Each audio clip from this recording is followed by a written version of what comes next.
자, 이제 다윗 이야기는 네 번째 시간으로 갑니다. 골리앗을 이긴 전설적인 레전드가 된 청소년 다윗은 동네 처자들이 유행가를 만들어서 노래를 부르는 아이돌 수준의 그런 정치인, 군인이 되었습니다. BTS급은 아닐 것 같아요. 네. 사울을 죽인 자는 천천, 다윗을 죽인 자는 만만이란 유행가 소리에 가만히 있을 사울이 아니죠. 질투심이 용광로처럼 끓어오른 사울은 한순간에 어느덧 유력한 정치인이 되어버린 다윗을 꺾어버리고자 혈안이 되어 있습니다.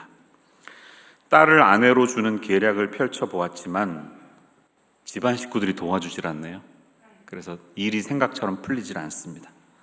그래서 다윗을 노골적으로 죽이기로 이제 마음을 먹습니다. 이제 다윗은 궁정 악사와 사울의 사위라는 좋은 위치도 다 내던진 채 사울의 창을 피해서 도망다니는 신세가 됩니다. 그리고 그가 시작한 도피 생활은 자그마치 10년 동안 계속되게 됩니다. 10년. 19장에서부터 사무엘상 마지막까지 등장하는 이 도피 생활 속에 나타난 지명은 적어도 10군데 이상의 지명이 등장하고 있어요. 라마, 기브아, 높, 가드, 아둘람, 모압, 헤레스풀, 그일라, 십황무지, 엔게디, 바란 마온 광야, 가드, 시글락의 순으로 수많은 동굴들과 광야에 숨겨진 피난처를 향해 자신의 지지자들과 함께 도망을 다니는 청년 다윗의 이야기를 읽으면서 우리의 마음은 짠해집니다. 하지만 분명한 사실은 이 다윗의 도피 생활이야말로 다윗을 다윗되게 만드는 최고의 훈련이었다는 사실이에요. 이것은 하나님의 훈련의 시간이었습니다. 세상과 문명의 목소리들이 다 차단된 광야에서 인간은 비로소 본연에 속한 자신의 모습을 발견하면서 별빛 가운데 살아계신 하나님을 만나지 않습니까? 여러분, 데스밸리나 요세미티나 이런 데 가셔서 밤에 깜깜한 하늘 위에 떠있는 별들을 볼 때 좀 새로워지는 자신의 모습을 경험하시죠. 그런 것입니다. 모세가 40년을 광야에서 생활했던 것처럼 예수님이 공생의 시작 전에 40일 동안 광야에서 머물며 그랬던 것처럼 다윗의 도피 생활도 결국에는 하나님의 사람을 빚어내시는 훈련의 과정이었다는 것을 우리는 알게 되는 거예요. 오늘 제가 선택한 이야기는 그 도피 생활 중간에 벌어졌던 한 에피소드를 다루고 있습니다. 여러분, 지도를 한번 보시면요, 다윗의 도피 생활의 순서에 따르면 지금 여러분 보실 때 왼쪽이 북쪽이에요. 그리고 오른쪽이 남쪽입니다. 오른쪽에 사해가 동쪽에 있죠.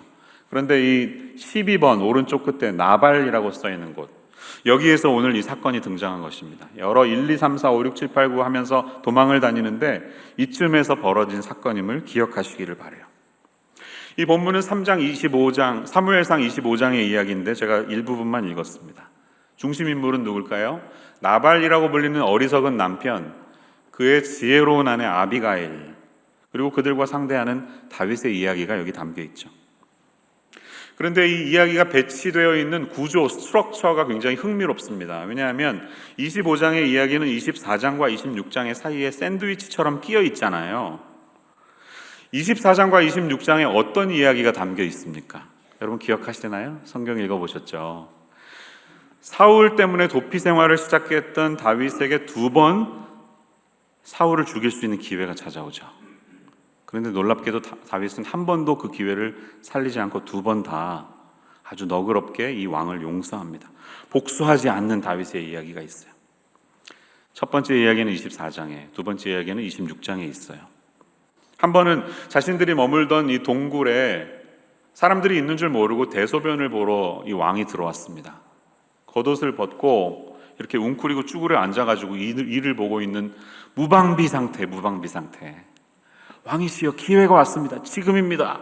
하는 부하들의 목소리를 다 묻어버리고 겉옷에 옷자락만 조금 베어서 왕이 떠나갈 때 부르지 않습니다. 왕이시여 하면서 제가 이렇게 해서 용서했습니다 하는 메시지가 24장에 있어요. 26장은 어떤 장면이죠?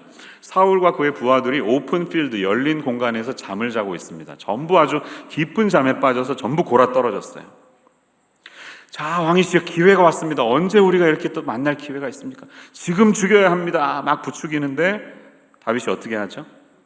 그러지 말고 사울 그 곁에 꽂혀져 있는 창하고 물병만 가지고 나와라. 이렇게 하면서 복수하지 않고 다시 한번 용서하는 다윗의 모습이 여기 담겨 있죠. 그 이유가 뭡니까? 이유가 그래도 사울 왕은 하나님이 기름 부으신 왕이다. 그는 여전히 타락했긴 했지만 여전히 하나님의 왕이다. 그래서 하나님의 기름 부음 받은 자를 이 사람인 내가 판단할 수 없고 하나님께서 스스로 판단하시도록, 하나님께서 스스로 하시도록 저는 맡기겠다는 그의 신앙적인 고백이 담겨 있는 것이지 않습니까? 이러한 행동은요, 참 말이 쉽지 절대로 쉬운 일이 아닙니다. 여러분 같으면 그렇게 하실 수 있겠습니까? 길에서 우리가 운전하다가요, 갑자기 난폭 운전하는 차를 만납니다. 그렇죠? 막 이상하게 끼어들고요. 그리고 가면 좋은데 막 손가락 이렇게 막 들고 막 가. 그러면 이제 얼마나 막 화가 납니까? 얼른 따라가서 막 빵빵거리면서 쫓아가지고 막 이렇게 하고 싶잖아요. 저만 그러는군요. 여러분은 안 그러시죠? 인격자들이시라. 그런데 자신을 죽이고자 혈안이 되어서 지금 몇 년째 따라다니고 있는 몇천 명씩 데리고 다니면서 자기를 죽이려고 하는 이 원수 중의 원수를 두 눈으로 딱 보고도 복수를 실행에 옮기지 않는 다윗의 모습은 대단한 것입니다. 동의하시죠? 다윗은 대단한 사람입니까? 예, 대단한 사람입니다. 좋은 사람입니다. 하지만 여러분, 다윗은 완전한 사람이었습니까? 아니요. 완전한 사람은 아니옵니다. 그의 삶은 절대로 완벽하고 완전하지 않았음을 우리는 여기 성경에서 보고 있는 것입니다.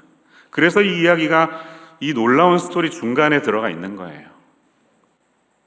우리는 기억해야 합니다. 그가 지금 어떻게 살아왔는지. 목숨을 부지하기 위해서 내가 찬스가 되면 거짓말을 해서라도 내 생명을 유지하겠다 해서 신분을 감추고 제사장 아히멜렉에게 찾아가서 목숨을 부지하다가 아히멜렉이 사울 왕의 위협을 받아서 결국 죽임을 당하잖아요. 도액이라는 사람에게. 그래서 남들의 죽음을 연결하는 그런 일도 저지르는 다윗의 이야기가 21장에 나옵니다. 내가 정치적으로는 정적에 속한 이방 민족의 땅에 들어가서 사는 한이 있더라도, 불법으로 남의 나라에 들어가서 사는 한이 있더라도 미친 척을 해서 자신의 생명을 유지해가는 그런 다윗의 이야기를 우리는 보지 않습니까?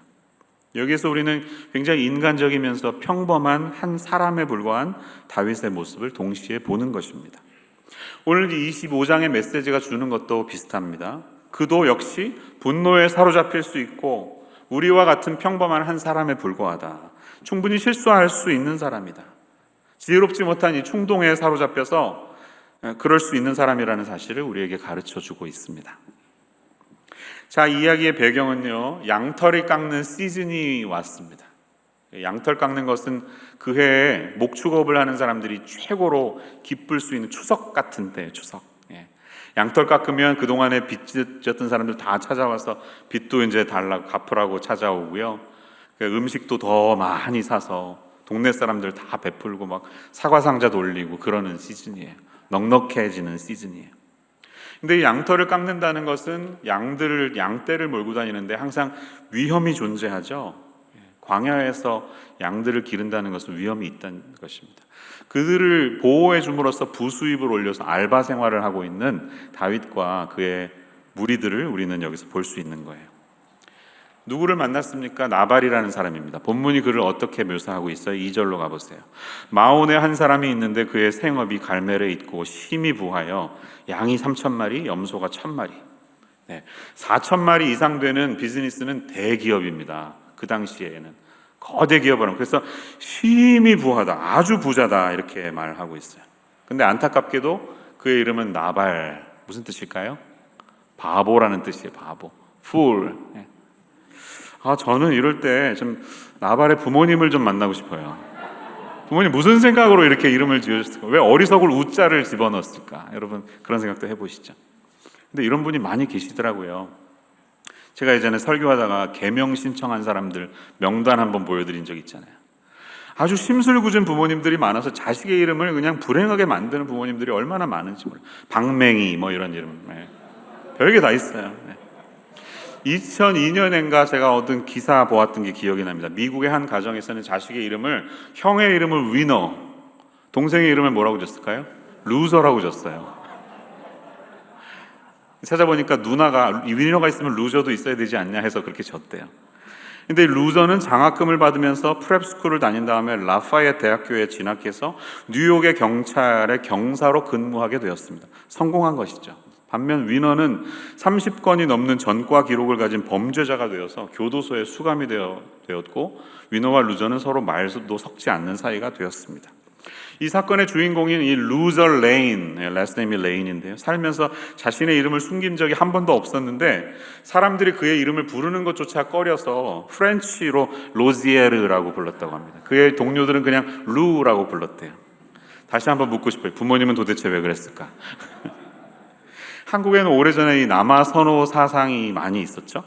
그래서 딸 낳다가 마지막에 아들이 안 나오면 이제 너무 섭섭해가지고 그 마지막에 난 딸은 섭자가 들어가는 집이 많았어요. 심지어는 섭섭이라고 부르는 집도 있었습니다. 아주 욕설이나 부정적인 이 이름을 붙여주는 집도 많았죠. 이제는 후남이 네가 마지막이고 남자가 나왔으면 좋겠다, 말자, 뭐 이런 이름으로 딸 입장에서는 정말로 이렇게 섭섭하게 만드는 그런 일들을 하시죠.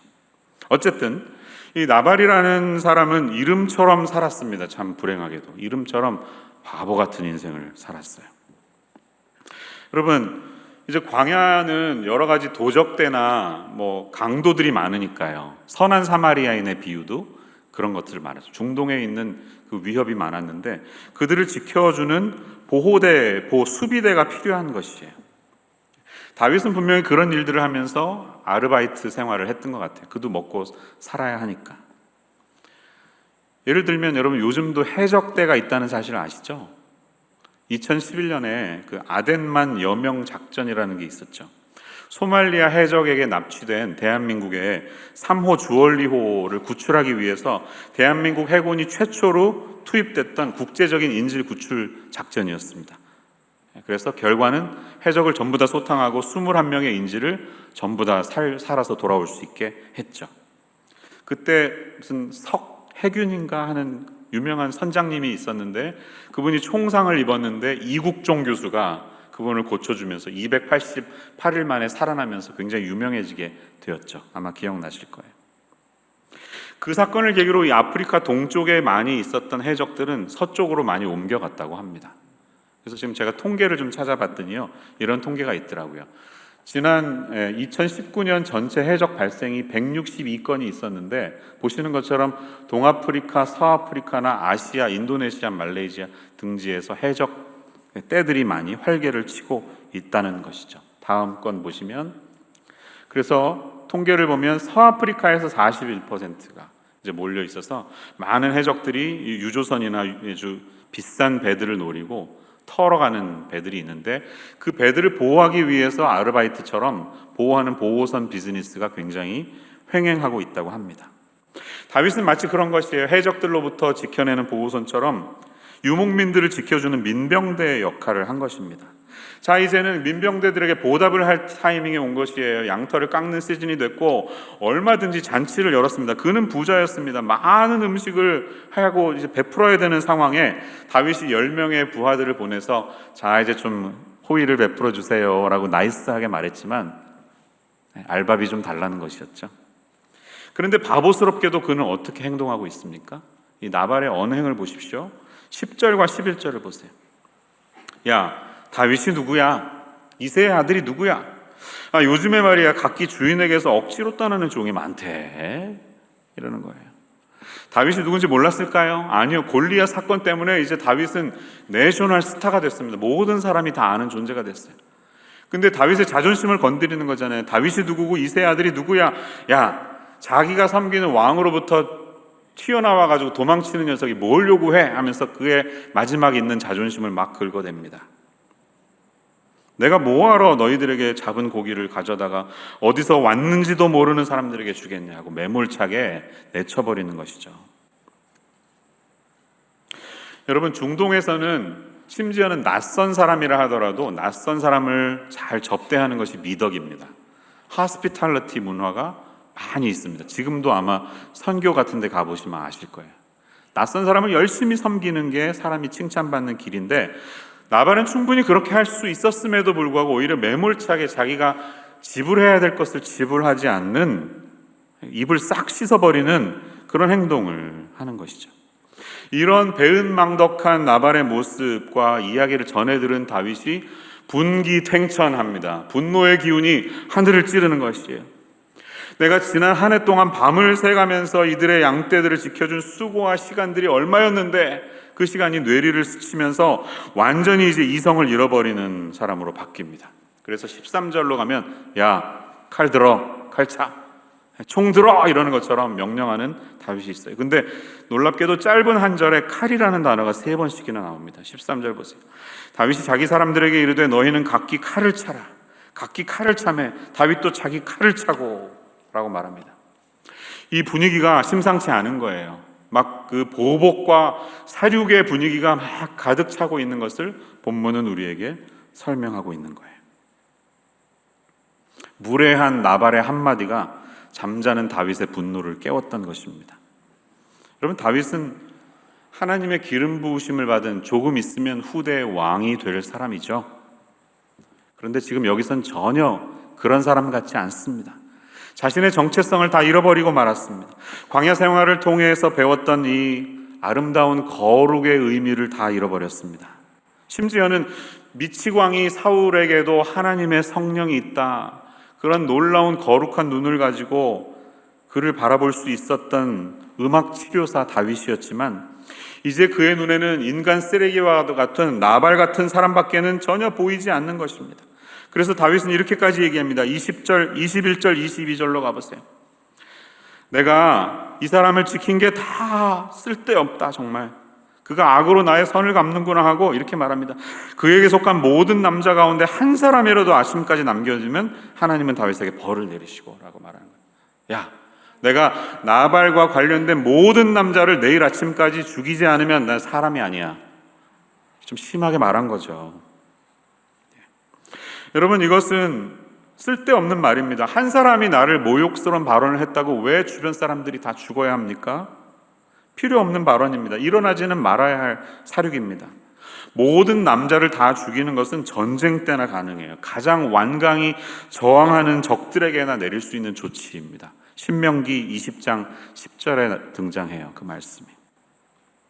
근데 여러분, 우리 주변을 보면 이 분노 조절이 잘 되지 않아서 이렇게 욱하는 마음들이 점점 많이 늘어나는 것 같지 않으십니까?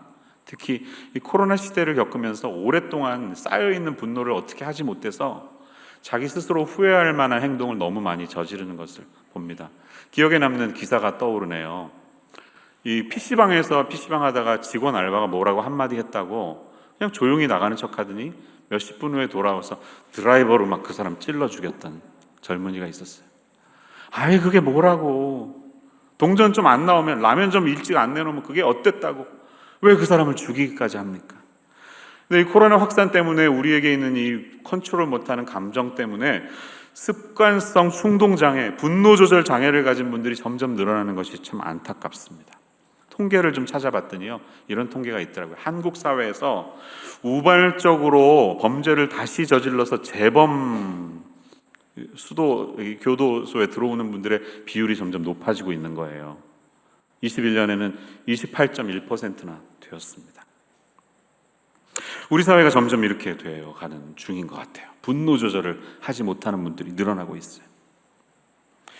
자, 이제 왕으로 기름 부음 받은 다윗이 자칫 잘못하면 왕이 되고 나서 큰 치명타를 입을 수도 있는 아주 큰 실수를 저지를 만한 그런 사건이 벌어지기 직전입니다.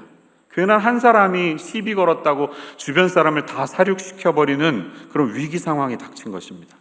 다행히 그에게는 지혜로운 아내 아비가일이 있었습니다. 하인들이 이 모습을 보면서 심상치 않아요, 여주인님 심상치 않아요, 14절에 가서 보고하니까 아비가일이 어떻게 합니까? 얼른 여러분 음식합시다, 쿡하십시다 해서 막 음식을 준비합니다. 그래서 18절 보면 그러니까 빵이죠. 빵 200덩이, 포도주 2가죽 부대, 요리한 양 5마리, 볶은 곡식 5새야, 건포도 100송이, 무화과 뭉치 200개를 나귀 위에 싣고 얼른 몇 시간 만에 만들었겠죠. 그리고 다윗이 올만한 길을 찾아서 종들과 함께 나귀를 타고 떠나는 것입니다. 그리고 드디어 이제 산 중턱에서 칼을 차고 막 씩씩거리면서 올라오는 다윗의 무리를 보자마자 23절 그가 어떻게 하고 있는지 보세요.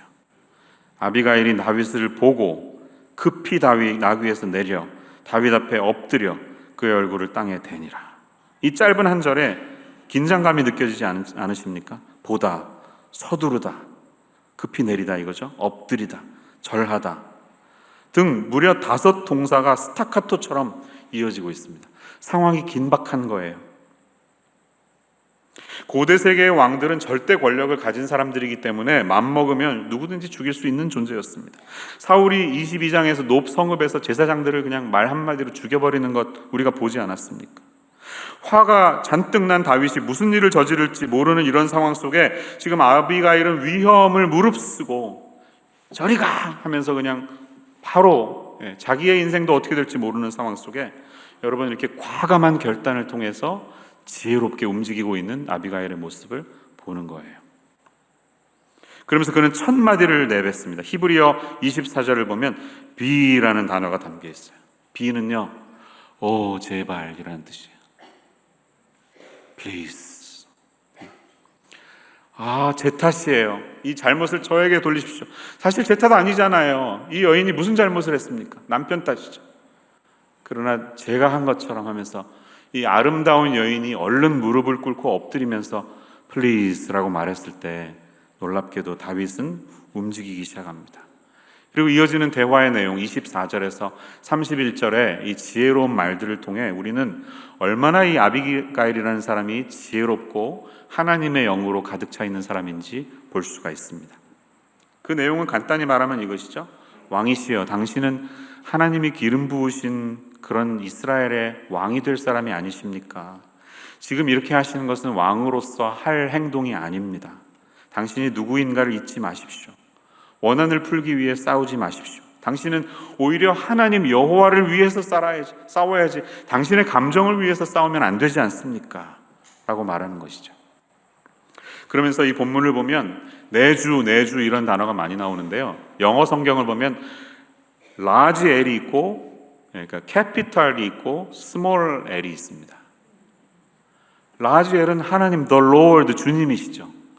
주님이라는 말을 자주 꺼내고 그러나 인간인 다윗에게는 내 주여 나의 주인이시여 라고 말하면서 예의를 갖추는 아비가일의 모습을 발견할 수가 있어요. 그리고 이 짧은 대화 속에 얼마나 하나님의 이름이 많이 언급되고 있는지 보시기를 바라요. 26절 내 주여 여호와께서 살아계심을 두고 맹세하노니 여호와께서 막으셨으니 28절 주의 종의 허물을 용서하여 주옵소서 여호와께서 반드시 29절 내 주의 하나님 여호와와 함께 라고 하나님의 이름을 많이 리마인드 해주고 있습니다. 다시 말해서 다윗을 왕으로 세우신 하나님을 바라볼 수 있도록 자꾸 리마인드 해주는 지혜로운 아비가일의 모습을 우리는 여기서 볼 수 있는 것이에요. 특별히 저는 29절 말씀을 오늘 여러분과 주목하고 싶습니다. 같이 한번 읽어보겠습니다. 시작. 사람이 일어나서 내 주를 쫓아 내 주의 생명을 찾을지라도 내 주의 생명은 내 주의 하나님 여호와와 함께 생명 싸개 속에 쌓였을 것이요 내 주의 원수들의 생명은 물매로 던지듯 여호와께서 그것을 던지시리이다. 아멘. 여러분 오늘 그 아웃라인에 들어갈 첫 번째 단어는요 오직 겸손한 행실이라는 것입니다. 분노의 벽을 허무는 것은 우리의 겸손한 행실밖에는 없습니다. 행동과 단어를 통해서 하나님의 사람이 하나님을 볼 수 있도록 해야 됩니다. 두 번째 괄호에 들어갈 단어는 하나님입니다. 우리는 우리의 행실을 통해서 그 사람이 하나님의 사람이 본래의 자리로 돌아갈 수 있도록 인도해야 하는 존재가 되어야 하는 것이에요. 아비가일은 지금 하나님이 다윗을 위해서 일하고 계시는 분이시라는 것을 상기시켜 주고 있습니다. 당신의 생명이 하나님의 보자기로 이렇게 쌓인 바 되지 않았습니까? 라고 기억시켜 주고 있습니다. 얼마나 이게 시적으로 멋있습니까? 그러면서 이렇게 말해요. 주의 원수들의 생명은 물매로 던지듯 여호와께서 그것을 던지시리이다. 이전에 엘라 골짜기에서 다윗이 기도하면서 골리앗을 물매로 쓰러뜨렸던 일을 환기시켰던 것이 분명합니다.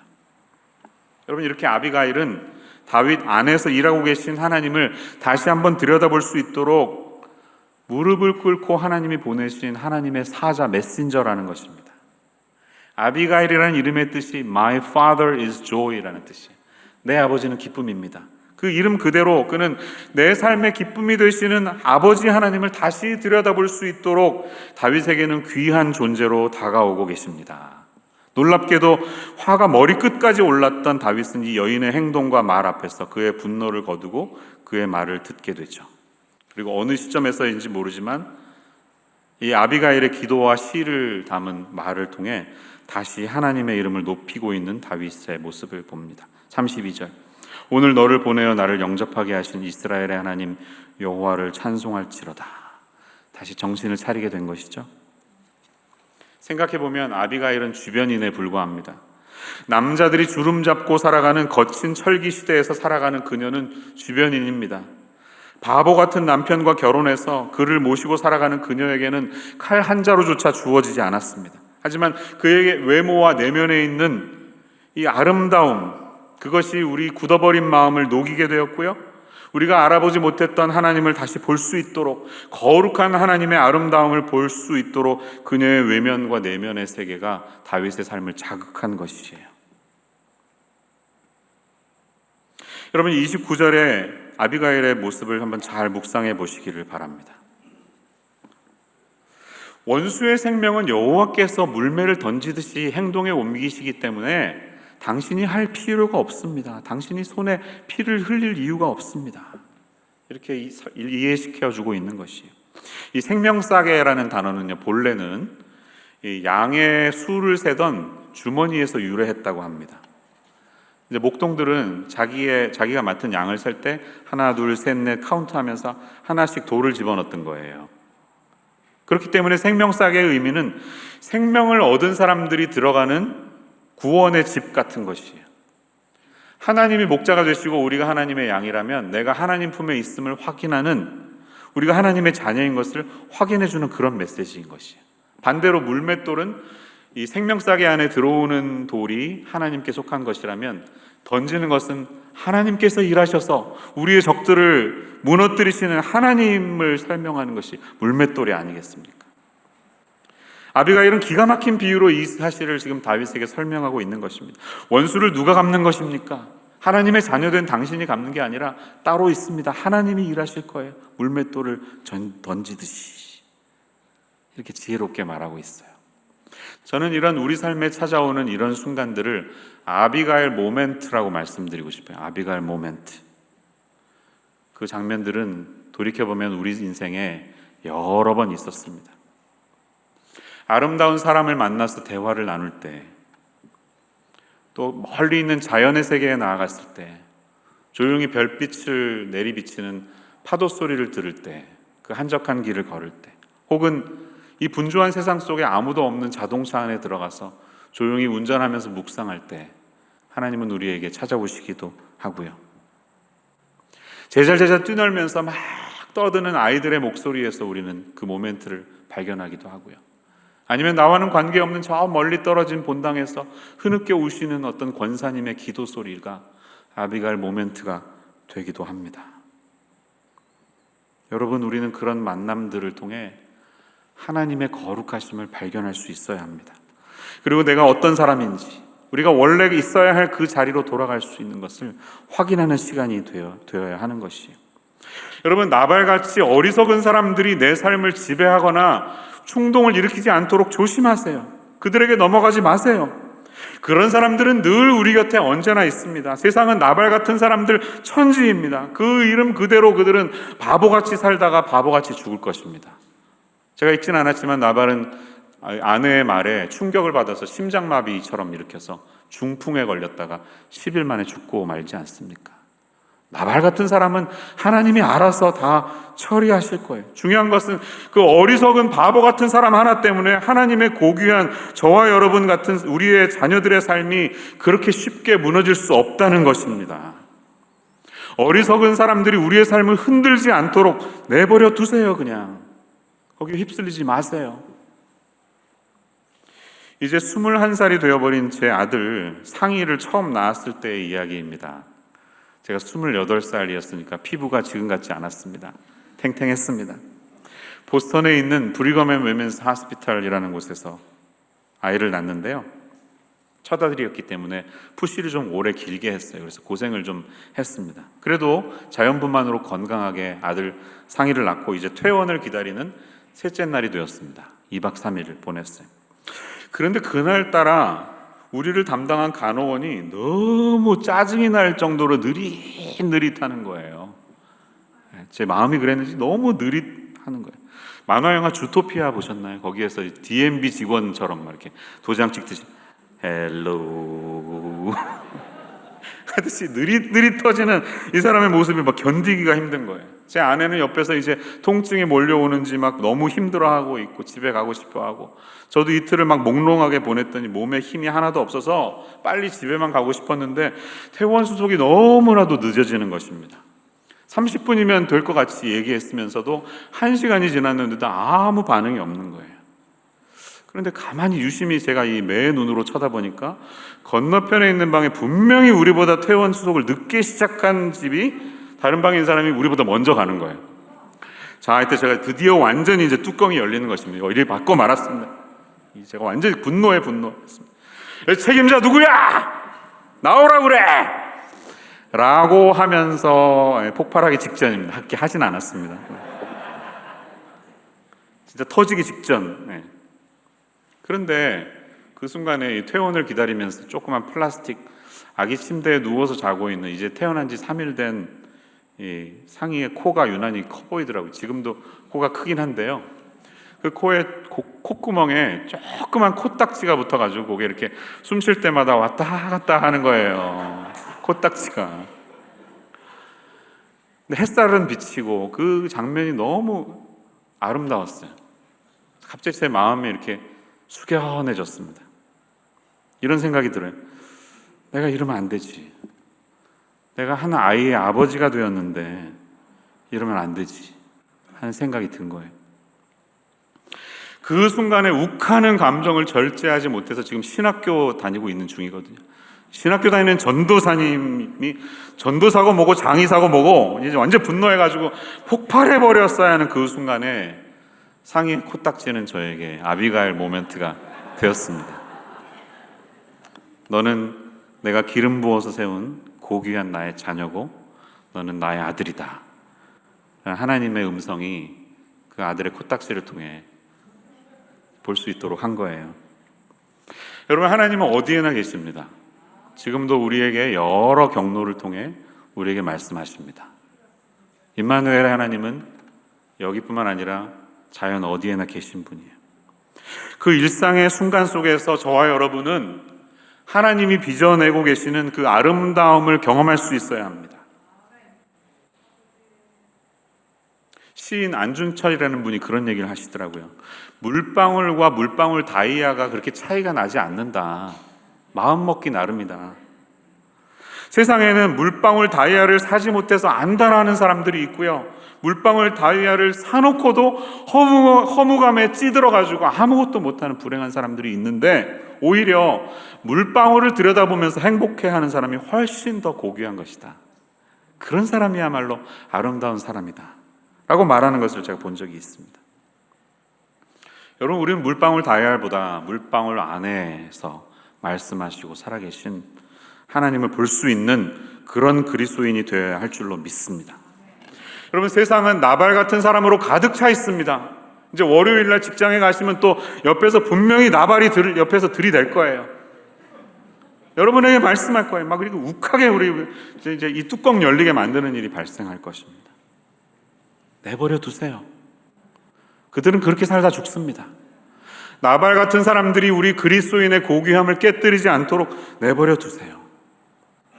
일상에 찾아오는 이 아비가일 모멘트가 왔을 때 그 분노의 순간이 이 다윗처럼 찬송의 고백으로 바뀌어서 우리의 이 거룩함이 하나님 앞에서 아름다워질 수 있는 그런 삶의 시간이 이번 주일에 다시 한번 찾아올 수 있으시기를 주님의 이름으로 축원합니다. 기도하겠습니다. 하나님 아버지, 감사합니다. 우리 주변에 늘 매일매일 찾아오는 나발과 같은 존재 때문에 내가 하나님의 아들이요 하나님의 딸이라는 사실을 잊지 않을 수 있도록 도와주시옵소서. 그 사실을 일깨우기 위해서 하나님이 다양한 경로를 통하여 우리에게 아비가일들을 보내실 때 그 아름다움을 볼 수 있는 눈을 저희에게 허락하여 주시고, 그리하여 저희들이 하나님의 거룩한 성전이요 거룩한 자녀로서 이 땅을 살아가야 한다는 이 사실을 놓치지 않고 우리 안에 있는 성령님을 기쁘시게 할 수 있는 저희의 삶이 되게 하여 주시옵소서. 예수님의 이름으로 기도합니다.